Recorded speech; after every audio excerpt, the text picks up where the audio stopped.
కథ పేరు గురువు చెప్పిన గుణపాఠం. ఈ కథ ఈనాడు న్యూస్ పేపర్లోనిది. కథలోకి వెళ్ళిపోదామా? పూర్వం సత్యానందుడి గురుకులంలో చాలామంది విద్యార్థులు విద్యాబుద్ధులు నేర్చుకునేవారు. ఆయన ఎంతోమందిని పండితులుగా తీర్చిదిద్దాడు. కానీ విజయవర్మ, అజయవర్మ అనే రాకుమారుల విషయంలో మాత్రం ఒక ఇబ్బంది ఎదురైంది.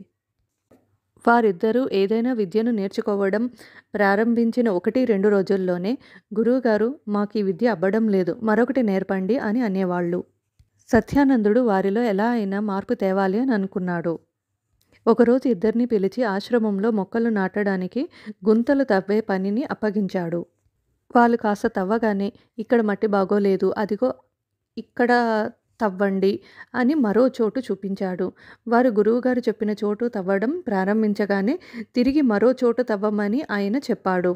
ఇలా సత్యానందుడు ఓ 4-5 సార్లు చేసేసరికి, ఇలాగైతే గుంతలు తవ్వడం ఎలా పూర్తవుతుంది, మొక్కలు నాటడం ఎప్పుడు పూర్తవుతుంది అని శిష్యులు గురువుగారిని భయంగానే అడిగారు. సత్యానందుడు నవ్వుతూ, ఎందుకు పూర్తవ్వదు, బేషుగ్గా పూర్తవుతుంది. మీరు ఆ విద్య కొంత, ఈ విద్య కొంత నేర్చుకుంటూ ఈ విద్యాభ్యాసం ఎలా పూర్తి చేస్తారో ఈ పని కూడా అలాగే పూర్తవుతుంది అని అన్నాడు. శిష్యులు ఒకరి ముఖాలు మరొకరు చూసుకొని తలలు కిందకు వంచుకున్నారు. మీరు ఒక విద్య నేర్చుకోవడం ప్రారంభిస్తారు, అది పూర్తి కాకుండానే కొన్ని రోజుల్లోనే మరొకటి చదువుతారు. అలా అయితే ఏ విద్యాభ్యాసం ఎప్పటికీ పూర్తవుతుంది అని సత్యానందుడు ప్రశ్నించాడు. మన్నించండి గురువర్య, ఇకపై మీరు చెప్పినట్లే నడుచుకొని మా విద్యాభ్యాసం పూర్తి చేస్తాం అని విజయవర్మ, అజయవర్మ మాటిచ్చారు.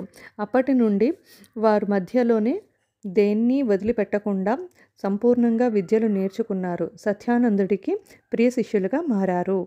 ఇదండి ఈరోజు కథ. మరొక మంచి కథతో మళ్ళీ మేము ముందుకొస్తా. మీ లక్ష్మి.